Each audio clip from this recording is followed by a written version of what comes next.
Hi student friends, welcome back again for this session. So in the last session, I completed up to the mechanism of homogeneous catalysis. There I told you the energy of activation concept. Whenever the catalyst is added, it lowers the energy of activation. The reactant molecules will shift over to the new lower energy barrier and gets activated and decomposes into products that we discussed in intermediate compound formation theory. I'll come to the mechanism of heterogeneous catalysis by adsorption theory. I told you heterogeneous catalytic reaction is the reaction in which the catalyst is in different phase than that of the reactants. Normally, catalyst will be in the solid phase, reactants are in the gaseous phase or liquid phase. Heterogeneous catalysis. How to explain? The mechanism can explain by adsorption. It's called the adsorption theory. Already we completed the adsorption theory. Physical adsorption, chemisorption, difference between physical adsorption, chemical adsorption. All we discussed. I'm going to apply the adsorption theory for this heterogeneous catalysis. Look at a simple general example I have given. Say this is the solid catalyst. CET everything solid catalyst. So this A and B are the reactants. It's heterogeneous catalysis. So this is a solid form. They may assume that they are in the gaseous form. But A plus B are the reactants in the gaseous phase, but it's solid catalyst. So these, as per the, the chemisorption occurs on the surface of the catalyst. The reactants A and B are chemically adsorbed on the surface of the catalyst. So there is a catalyst on the surface. There is a formation of bond. A and B are linked to the adsorption by the chemisorption. Activated surface complex is formed. So this activated due to the activated surface complex, the path of the reaction changes, which lowers the energy of activation. And due to the adsorption, the concentration of the reactants on the surface increases. When the concentration increases, the reactants will come very close to each other. But A and B combine to form the product AB. We get the product. So this desorption, this leaves the surface of the catalyst. The catalyst is regenerated. So this can be used again. It can be used, again and it can be reused. And thereby as I told you, repeating, a small amount of the catalyst can bring about a large change in the chemical reaction. The catalyst is used up here. At the end, the catalyst has been generated. So as per the adsorption theory, so the reactants are chemically adsorbed on the surface of the catalyst. By chemisorption, activated surface complex is formed. Due to surface complex, which changes the path of the reaction, which lowers the energy of activation, and the concentration in the surface increases. The reactants come very close to each other. They combine to form the product AB, and this catalyst will be regenerated. I'll give the same in the pictorial representation. Look at this. So this is the surface of the catalyst. So in the surface, the free valencies are available. So this is A and B, A plus A and B are the reactants. So these A and B are chemically adsorbed. There's the chemical bonds are formed. So they chemically adsorbed on the surface of the catalyst, forming an intermediate complex is formed. A and B is chemically adsorbed. Electrons are moving from this A to B. So activated surface complex is formed, which lowers the energy of activation. So the concentration on the surface increases. The reactants will come very close to each other. But A combine to form the product AB is formed, and again the catalyst is regenerated, which the surface can be used again and again. So this is the mechanism of the heterogeneous catalysis. Generally, the reactants are chemically adsorbed on the surface of the catalyst to form a surface activated complex. So due to the surface activated complex, the path of the reaction changes, which lowers the energy of activation. Then the concentration of the reactants on the surface increases. Automatically they combine. So this activated surface complex decomposes into products. Immediately they leave the surface of the catalyst. Desorption occurs, and again the surface of the catalyst is available for the reaction, and thereby the rate of a chemical reaction will be increases in the case of the adsorption catalysis. So homogeneous catalysis and the adsorption theory, intermediate compound formation theory can be applied for homogeneous catalysis. Adsorption theory can be applied for the heterogeneous catalysis. These the two theories has been explained to explain the mechanism of the catalysis. So based on the adsorption theory, we can explain the concept of active center. See, it is assumed that the reactants are chemically adsorbed on the surface of the catalyst. The reactants are not adsorbed on the entire surface. There are active sites or active center. So what is an active center? Several the peaks, cracks, and the edges on the rough surface of the catalyst. they are called the active center. Active centers, the more number of free valencies are the overcrowded and more will be the capacity of the adsorption. As per the adsorption theory, so how to increase? If the surface area is larger, more will be the absorption. If more active center, more will be the adsorption. How to achieve this? So this can be achieved by two methods. One is the absorption can be increased by finely dividing the catalyst. Look at a small crystal of platinum. See, count the number of free valencies here. So this come to 8 free valencies are there. Note this 1, 2, 3, 4, 5, 6, 7, 8 free valencies are there. I call the 8 center. Suppose I'll subdivide it. I'll make into 2 crystal. So this, the free valency will be set free. This is the become free valency. This also become free valency. Totally, 12 centers are produced by finely dividing the catalyst. Gives a larger surface area, more active center, more will be the capacity of adsorption. That's why in almost all industry, the catalyst is used the finely divided form. Fine, not instead of a big crystal, you make it a small, minute, micro crystal. Larger surface area, more active center, more will be the capacity of adsorption, more will be the efficiency of a catalyst. So almost in industry, the catalysts are used in the finely divided form to have more efficiency. Other way is the rough surface of the catalyst. So instead of using a smooth surface, imagine a rough surface. I will take a nickel catalyst, is a rough, lot of unevenness will be there, that I will call in the form of the peaks. I will call this the peaks, the cracks, what are the corners and the edges. Observe this diagram. See, if you take one crack, see this 1, 2, 3, 4, 5, 6, 7. See, the more number of valencies are overcrowded here. More will be the capacity of adsorption. You take an edges, so 1, 2, 3, 4, more number of free valencies are overcrowded. Take at the peak, more number of free valencies are overcrowded at the surface, more will be the capacity of adsorption. That's why the catalyst can also be used in the rough surface. That's why the rough surface of the catalyst is more efficient than the smooth surface. If you use the rough surface, we can generate the active centers. We get several peaks, the cracks, corners and edges and the rough surface, they are called the active centers. So they are called more number of free valencies are overcrowded and more will be the capacity of the adsorption, which increases the efficiency of a catalyst. As per the adsorption theory, we can use two methods to increase the efficiency of a catalyst, either using the finely divided catalyst form or rough surface. So finely divided also gives the larger surface area and more active center, which increases the efficiency of a solid catalyst. By using rough surface, unevenness on the surface, you will get several peaks, cracks, corners, edges, where more number of free valencies are overcrowded, more will be the capacity at that active site, and thereby more will be the adsorption capacity of the catalyst. So the efficiency of a solid catalyst can be increased either of finely dividing catalyst or by using the rough surface of the catalyst. So using this concept, I will explain. So the mechanism of the catalytic promoter. I told you the promoters are activated. Promoter means traces of certain substances. You have got the property of increasing the catalytic activity of a catalyst. Means the promoter is catalyst for a catalyst. We are going to use a catalyst to increase the rate of a chemical reaction. To increase the efficiency of a catalyst, you put one more catalyst. That catalyst for a catalyst is called as the promoter. I'll give some example. Say in the manufacture of the methyl alcohol. So we can use the chromic oxide as a catalyst. A small amount of chromic oxide is used as a promoter. This chromic oxide increases the efficiency of zinc oxide catalyst. Or the manufacture ammonia by Haber process, iron is a catalyst, where we are going to use the molybdenum mixture of potassium oxide and aluminum oxide as a promoter, which increases the efficiency of the solid catalyst. Then what is the mechanism? How does these promoters will increases the efficiency of a catalyst? Still, even today, we don't have the clarity, but it is assumed that so these the promoters produces cracks on the body of the catalyst. A small amount of the promoter goes to the surface, it producing the cracks. What is a crack? Crack is an active center. It generates more number of free valency, more will be the capacity of the adsorption. That is the mechanism of the promoter as per the adsorption theory. Promoters, so a catalyst for a catalyst, which increases the efficiency of a catalyst. How they do means, so these promoter, they go sit on the body of the surface and cracks are generated. So crack is an active center. We can generate more number of free valencies, more will be the capacity of adsorption, which increases the efficiency of a catalyst. That is so the mechanism of the promoters. I've taken the catalytic poisons.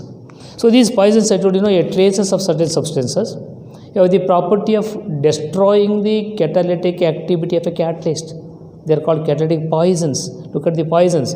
So say, I can give you a number of examples like the hydrogen cyanide, hydrogen sulfide, and carbon monoxide, arsenic oxide, dust particle. They are all the catalytic poisons. Don't you feel that these substances also poison the human beings? Same thing, they are poison for the catalyst also. So then look at this some example I given in the oxidation of sulfur dioxide to sulfur trioxide. So platinum asbestos is used as a catalyst. If sulfur dioxide contains any arsenic oxide as an impurity, so this arsenic oxide completely destroys the catalytic activity. Is arsenic oxide catalytic poison? In the manufacture ammonia by Haber process, if the reactants contains any carbon monoxide, H2S impurity, they will completely destroy the iron catalyst. So this is the acid chloride undergoes reacts hydrogen to form the aldehyde, where the barium sulfate is decreases. That is the barium sulfate will poison the platinum, the catalyst, and prevents the further oxidation of the benzaldehyde. Then how these molecules will poison the catalyst? So suppose I can give a simple example. Say you are taking the food, you are taking lunch in the afternoon. Suppose your lunch contains a fraction of a drop of a poison. Imagine what happens. If you go to your stomach, immediately you feel stomach pain. That poison is preferentially absorbed by the hemoglobin of your blood, causes the poison property. Means these poison molecules have got preferential absorption. Food has to be digested and then reaches the blood after 6 hours. But poison, within a fraction of a second, it goes to the blood. That means these poison molecules has got preferential absorption. These poison molecules has got the preferential absorption. So before the reactants, they go to the active site, they go to the active center, and they completely form a stable chemical bond. Thereby, complete the free valencies are lost, and thereby the catalyst is going to lose its activity.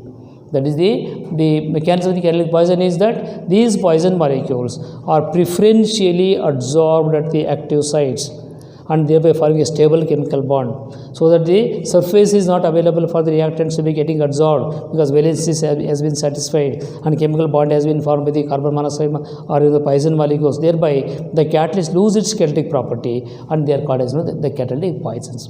Traces of certain substances have the property of decreasing or destroying the catalytic property of a catalyst. That's why in industry what they do, the reactants are completely purified by different process.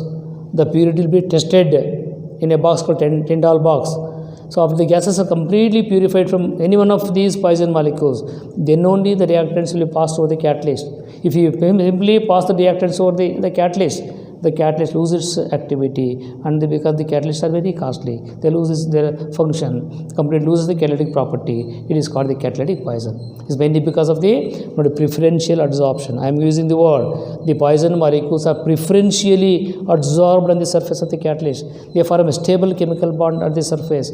So the free valencies are not available for the reactants to occur absorption, thereby loses the activity. They are called the catalytic poisons.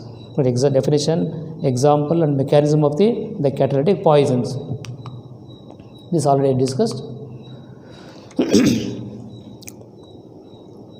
See, another two important factors in this chapter is activity and selectivity. Activity and selectivity of the catalyst. What is meant by the activity? Activity means the ability of a catalyst to increase the rate of a chemical reaction is called activity. A simple term, activity. What is activity means? What is the ability? Because a particular catalyst is used for a particular reaction.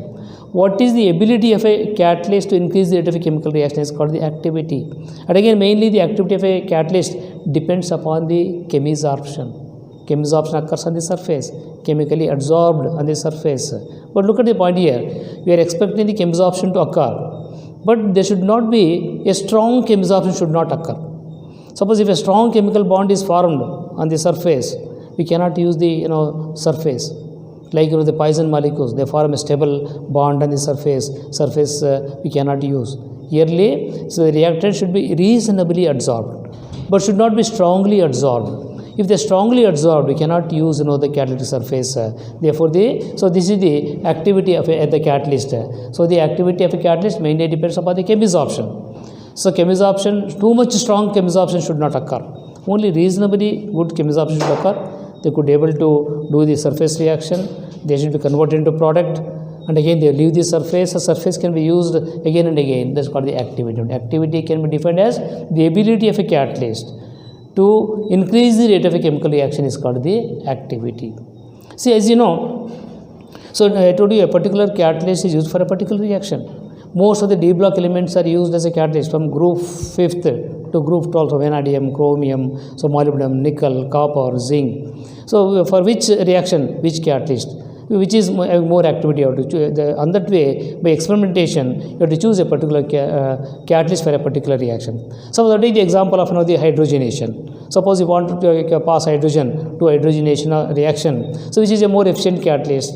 So there are a number of D block elements from 5th group to 11th group. Number of elements are available. So, but it was found experimentally that nickel has got more adsorption capacity for the hydrogen. In such a way, it is called the activity. You have to choose a particular catalyst which can act efficiently to increase the rate of a chemical reaction. That's called the activity. The ability of a catalyst to accelerate the rate of a chemical reaction is called activity. You remember one point. So the chemisorption should occur, but strong chemisorption should not occur. If very strong chemisorption occurs, surface cannot be used for the further reaction. Reasonably good chemisorption, only surface reaction, unstable compound, they have to combine to form a product, then desorption occurs, desorption repeats on the surface, and thereby rate of a chemical reaction will be increases. This is activity. One more is called the selectivity. Selectivity. And the selectivity means the ability of a catalyst to direct the reactants to form a required product. But selectivity, you have to choose you have to select the catalyst in such a way what product you require. So the ability of a catalyst to direct the reactants to give a required product is called as the selectivity. Look at the example. I have taken the carbon monoxide and hydrogen. I have taken same carbon monoxide hydrogen or the carbon monoxide hydrogen. I am using a different catalyst. If a nickel catalyst is used, methane is formed. So if you use copper and chromic oxide promoter, here the methanol is formed. The same reaction with copper, the formaldehyde is formed. So the ability of the catalyst to direct the reactants to give a particular product is called the selectivity of the reaction. Depending upon the product you require, you select the catalyst. Reactants are same, but selecting the catalyst, the different products can be obtained. That's called the selectivity. Ability of a catalyst to direct the reactants to give a required product is called the selectivity. Activity and selectivity are the two important concepts of the catalyst. Activity means the ability of a catalyst to increase the rate of a chemical reaction. There it should form a chemisorption. Not very strong chemisorption should occur. Strong chemisorption completely destroy the catalytic property. Selectivity means the ability of a catalyst to direct the reactants to give a required product, give a desired product is called the selectivity of a catalyst. Two important aspects of the catalyst. One more example I give. Say I take acetylene, I do hydrogenation. If you use the platinum catalyst, ethane is formed. Same acetylene hydrogenation with barium sulfate is called the palladium suspended barium sulfate, Lindlar catalyst, but ethene is formed. So these catalysts will direct the reactants to give the required product is called the selectivity. The reactants are same, but use the selective catalyst, so required products can be obtained is called the another example for the selectivity. Activity and selectivity are the important concepts of catalysis. Okay, friends. But one more important concept is shape selective catalysis. We are going to use the zeolite catalyst. What is meant by shape selective catalysis? So the catalytic property depends upon the pore structure of the catalyst and size of the reactant molecules. What is the pore structure of the catalyst? What is the size of the reactant molecules? And that's called the shape selective catalysis. Best examples are the zeolites. Zeolites have got a very highly the porous structure. So this the zeolites, the zeolites are nothing but the sodium aluminosilicates. Look at the general formula. This is metal, maybe calcium, magnesium, sodium, potassium, aluminosilicates with water of hydration. These are occurring naturally. These the zeolites. and can also be prepared synthetically. So these zeolites catalysts they are widely used in petrochemical industry, either for cracking of petroleum or isomerization. So these naturally occurring the zeolites, what they do, they heat it within a vacuum. So this water of hydration will be lost. Highly porous structure, highly porous zeolites are obtained. Highly porous means these zeolites can be compared to the honeycomb. Honeycomb is ಜೇನುಹುಟ್ಟು ಅಂತ ಹೇಳ್ತೀನಿ ನೋಡಿ, honeycomb like structure where number of porosity will be there. So this porosity allows the molecules of particular size to enter to bring about the catalytic reaction. They will convert into products and comes out to the porosity. So these the zeolites are compared to the honeycomb like structure. I'll give some of the example for the zeolites. Not important for academically, for not for the examination point of view. For academically, some are the natural occurring, some are prepared. They are all silicates: sodium, potassium, aluminosilicates. They are called the zeolite. So the zeolites are called honeycomb-like structure. So mainly used as a catalyst in petrochemical industry. So what for So this another is called the ZSM. Is called the, so these the zeolites are also called as the molecular sieves. Molecular sieve, they allow only the reactants of particular size. The other size they will be sieved. Only particular dimensions will be allowed to enter into the porous of the catalyst to bring about the catalytic reaction. Is called the, so zeolite sieve molecular porosity 5 is a technical name. So this ZSM5 is mainly used to convert alcohol into petrol. Alcohol can be converted to petrol. So these the ZSM5 is used as a zeolite catalyst. And these zeolite catalysts they are widely used in petroleum chemistry for cracking a petroleum or isomerization. What is what is the cracking of petroleum? In the cracking of petroleum is you have studied the refining of oils. So the petroleum is brought from the underground. They are subjected to distillation. So you will get number of fractions like petrol, diesel, kerosene oil. Number of fractions are obtained, but only small quantity of petrol is obtained. But large quantity of high boiling fractions obtained. Now, as there is a great demand for petrol. How to achieve this? So these the heavy high fractions will be converted low boiling fraction like petrol. They are going to use zeolite catalysts. Zeolite catalysts are used. The bigger molecules of hydrocarbons are broken down into smaller molecules of hydrocarbons. Thereby the diesel or heavy oil can be converted to petrol, where zeolites are widely used as a catalyst. And there is these catalysts so look at this. This is some of the diagram I am showing. So look at this, the pore structure like this. They are all naturally occurring zeolites. So the porosity like honeycomb structure. So number of porosity is there. So through the porous, the molecules of particular size they enters and brings over the undergoes catalytic reaction. Some of the naturally occurring zeolites.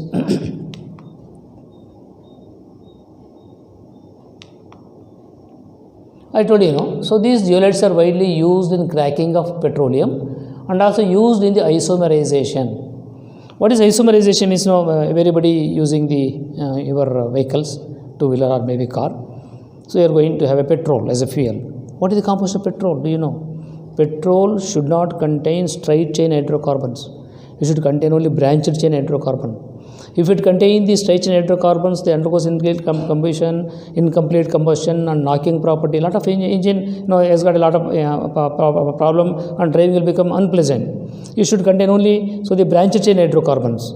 So these zeolites are used in isomerization, means they will take the straight chain hydrocarbons of particular dimension, allow the porosity of the zeolites, then we convert to branched chain hydrocarbons and they comes out. So these two processes, they mainly, so these zeolites are extensively used in the petrochemical industry, either for cracking a petroleum or for isomerization, the process. This is about the brief study about the zeolite catalyst, which comes under the shape selective catalysis. Friends, are you okay with this? Are you clear now? Okay. Now, I will take one more concept called the enzyme catalysis. Enzyme catalyst. You are all the students who are studying biology. What are enzymes? Enzymes are the complex protein molecules produced by the living organisms. complex protein molecules produced by living organisms. What is their function? They catalyze a specific biochemical reactions in the living organisms. They are called the biocatalyst. Enzymes, they are called the biocatalyst. I will give some of the example for this. Look at the example, some of the enzyme. So this is invertase present in the yeast converts sucrose into glucose and fructose. So the diastase converts starch into maltose. The maltase converts maltose into two molecules of glucose. Xymase converts glucose into ethanol and carbon dioxide. Urease converts urea into carbon dioxide and ammonia. Mycodermia aceti converts ethanol into acetic acid, which is called the vinegar. Pepsin in the stomach converts proteins into amino acids. Lactase converts lactose in the milk lactose into glucose and galactose. Amylose starch into glucose. Lactobacilli converts milk into curd. These enzymes are the complex protein molecules produced by the living organisms. They catalyze a specific biochemical reactions in our body, and they are also widely used in biotechnology for the manufacture of alcoholic beverages are manufactured, fermentation of molasses, fermentation of starch in biotechnology. So industry also these enzymes are used for industrial applications also. Some of the example for the enzyme catalyst. I'll give you some of the important characteristics of enzyme catalyst. We discussed now the characteristics of inorganic catalyst.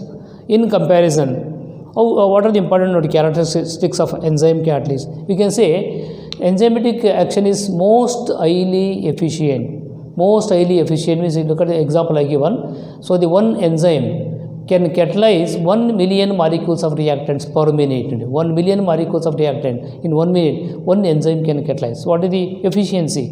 Enzymes are the biocatalysts produced by the living organisms. Without enzymatic action, even cannot survive. Just one enzyme can catalyze 1 million molecules of the reactants per minute. That means enzymatic action is highly efficient and highly specific in nature. See, in the case of inorganic catalyst, one catalyst can be used for 2 or more reactions. But unlike enzymes are highly specific, but each enzyme strictly catalyzes only one reaction. It is a highly specific. So these enzymes also has got the maximum efficiency at optimum temperature. We take inorganic catalyst has got higher optimum temperature, 100 degree, 200 degree, 300 degree, 500 degree. What about the enzymes? Enzymes are produced by the living organisms. So enzymes has got a maximum efficiency at the normal body temperature is 310 Kelvin or 37 degrees centigrade. So optimum temperature of enzyme is 37, normal body temperature. At 37 degree, they got maximum efficiency. In the case of fever, we are going to, so a lot of pathological changes will take place because enzymes will be deactivated. So stop functioning, that causes a lot of pathological changes. So enzymes has got a maximum efficiency at a particular temperature. It is called the optimum temperature. But enzymes has also got maximum efficiency at a optimum pH value. The optimum pH value varies from 5 to 7. A small change in the pH value will deactivate the enzyme. Enzymes has got a maximum efficiency at a particular pH value. The pH value ranges between 5 to 7. Even so just like inorganic catalyst, so we are going to use the promoters. The promoters will increase the efficiency of a catalyst. In the human body, the metal ions act as promoters, which increase the efficiency of enzyme, sodium ion, Mn2+, cobalt 2+, Cu2+. So in the case of sickness, doctor will propose the tonic. That tonic mainly contains the metal ions. Those metal ions activate the enzymes. When the enzymes are activated, all pathological changes will be set right. So just like that means like inorganic catalyst, enzymes can also be activated by using the coenzymes. So metal ions are act as the coenzymes. Just like the poisoning. So even the very common molecules like the poison molecules like carbon monoxide, arsenic oxide, hydrogen cyanide, hydrogen sulfide. These molecules, poison molecules, can also poison the enzyme catalyst. So these are the important characteristics of enzyme catalyst. I have given this property in comparison with the inorganic catalyst. When compared to inorganic catalyst, we can say so these enzymatic actions highly specific. Each enzyme strictly catalyzes only one reaction, but optimum temperature is limited to 37 degree, optimum at a specific pH value. So these enzymes can also be activated, can also be poisoned like ordinary inorganic catalyst. Then I will give the mechanism of the enzyme catalysis. So this mechanism of the enzyme catalyst can be explained by intermediate compound formation theory. Intermediate for homogeneous catalysis, we apply intermediate compound formation theory. Same intermediate compound formation theory can be applied for heterogeneous catalysis. Look at the general representation. I have taken E. What E is the enzyme. These enzymatic reactions are highly specific. Only substrate reactant molecules are called substrate. But the enzyme reacts with the substrate to form the unstable intermediate compound. So this unstable intermediate compound, so this association of the unstable intermediate compound takes place, and this unstable intermediate compound having the lower energy of activation decomposes into product P, and again the enzyme is regenerated. Same, homogeneous catalysis, intermediate compound formation theory. There many reactants will be there, but here only one reactant because the actions are highly specific. Only one type of reactant called a substrate. But the enzyme reacts the substrate reactant molecules to form the unstable intermediate compound ES. Association of the unstable intermediate compound takes place, lowering the energy of activation, decomposes into product, and the enzyme is regenerated. So it can be same the intermediate compound formation theory can be applied to enzyme catalysis. I'll show picture really. Look at this. This enzyme has got some active site. So this mechanism of the enzyme can be applied to lock and key. We are using lock. For a particular lock, particular key is required. You cannot use another key to open a lock. Lock and key, just like highly specific. So these enzymes has got active site, means some functional groups are there like carboxylic acid or amino group, sulfonic acid. There are some active sites are there. So these substrate molecules has got the active sites. So in between there is a formation of an hydrogen bond or van der Waals bonds are formed. So this active site should be exactly fit into the substrate, highly specific. That's why so this enzyme and the reactant molecule substrate lock and the key. We are putting key into the lock, unstable intermediate compound. So this unstable intermediate compound associates having lower energy of activation and decomposes into products that leave the surface of the enzyme, and again the enzyme surface is available that can be reused again. Same intermediate compound formation theory. So there are active sites. So highly specific active site of the enzyme, active site of the substrate molecule. Not just a lock and key system. So this is a lock and this is a key. It fits into it exactly. Highly specific reaction takes place. Intermediate compound is formed and lower energy of activation that decomposes into products, and again enzyme is regenerated. So this process repeats and thereby rate of a biochemical reaction increases. Lastly, I'll take the last bit in this chapter. Now, the industrial applications of catalysis. We are going to come across number of such reactions in our study of second PUC or many reactions in first PUC. Basically, why catalysts are used in industry? The catalysts are mainly used to save time and energy. See, a reaction can be carried out in one day without a catalyst. In 1 hour, you can complete a reaction.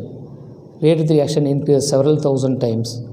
And in industry, time can save and energy can be saved. As I told you, using a catalyst, the path of the reaction changes, which lowers the energy of activation. Much lower temperature which can carry out a reaction. The fuel efficiency.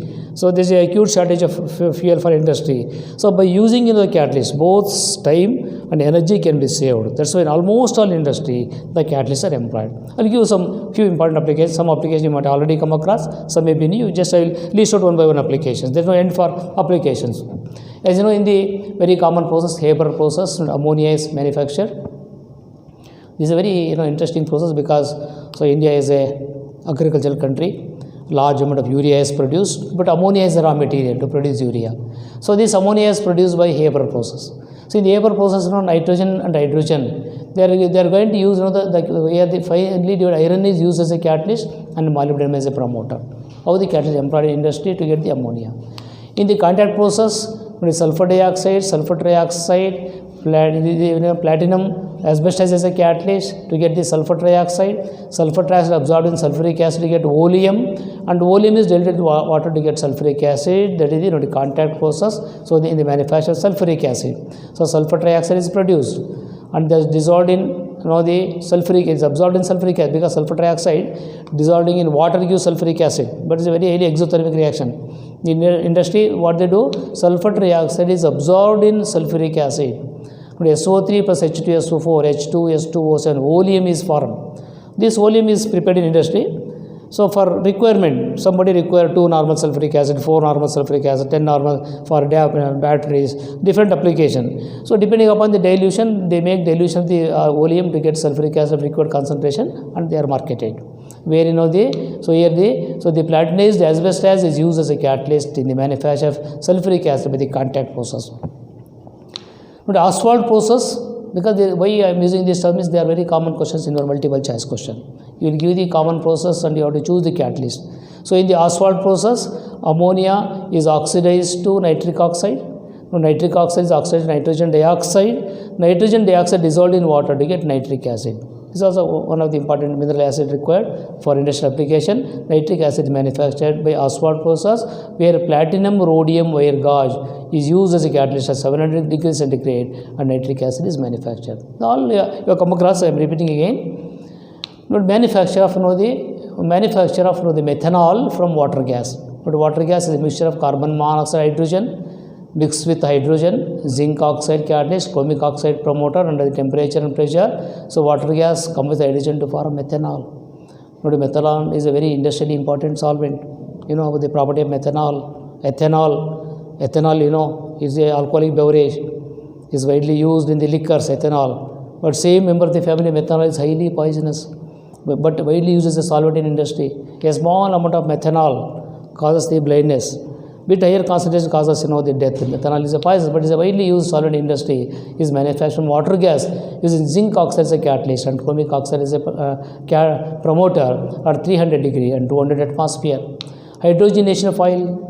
The oils cannot be preserved for a longer time. They undergo rancidity. They will get a bad smell. So oils are converted to fat by hydrogenation. They convert to dalda, it can be preserved any length of time.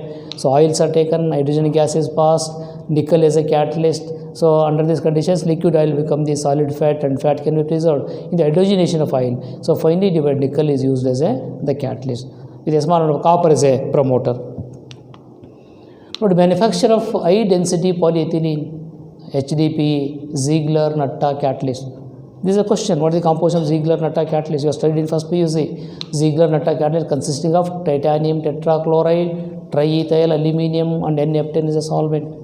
Ziegler-Natta catalyst, high density polyethylene, has got a lot of the things are manufactured, scientific appliances, household articles, high density polyethylene. Ethylene undergoes polymerization to form polyethylene, where Ziegler-Natta catalyst is employed. It consisting of titanium tetrachloride, this triethyl aluminum, and N-heptane is a solvent. So ethylene can be polymerized to form high density polyethylene. Deccan process for the manufacture of chlorine. Chlorine is manufactured by oxidation by hydrogen chloride, cupric chloride catalyst, and chlorine can be manufactured. Bosch process for the manufacture of hydrogen gas is manufactured by water gas, steam is passed, ferric oxide catalyst and chromic oxide promoter. So we get the CO2 and H2, carbon dioxide separated from hydrogen. Hydrogen gas is used for particular applications. But Burgess process for synthetic petrol. When you got acute shortage of petrol, we can produce petrol synthetically by coal, finely powdered coal, through which hydrogen gas is passed, and ferric oxide is a catalyst. Hydrogen combines with the carbon to form a mixture of hydrocarbons, and the petrol related compounds are obtained. Is called the Burgess process. And most recent, the application is catalytic converter in automobile exhaust gases. Do you know you are all using the vehicles? So there is a transport department has already announced, you cannot register BS4 vehicles. BS4 vehicle no for sale. They are banned in industry. Only you have to purchase BS6, Bureau Standard 6. Why? What is the speciality? They are going to use the catalytic converter in the BS6 to reduce the pollution. Look at this. This is the all modern BS6 vehicle are fitted with a catalytic converter. So the automobile exhaust. So it gives a lot of the carbon monoxide as an automobile exhaust, nitric oxide, unburned hydrocarbon. They are highly poisonous, causes a lot of dangerous diseases for the human beings. So these toxic gases can be converted into safe gases. But carbon monoxide is converted into carbon dioxide. Unburnt hydrocarbons are completely burnt to form the carbon dioxide and water. Very toxic nitric oxide convert to free nitrogen, which is the harmless. That can done the catalytic converter.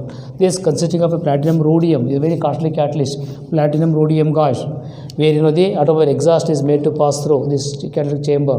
Here all the toxic gases are converted into safe gases like carbon monoxide to carbon dioxide. Unburnt hydrocarbons will be completely oxidized to carbon dioxide and water, especially nitric oxide.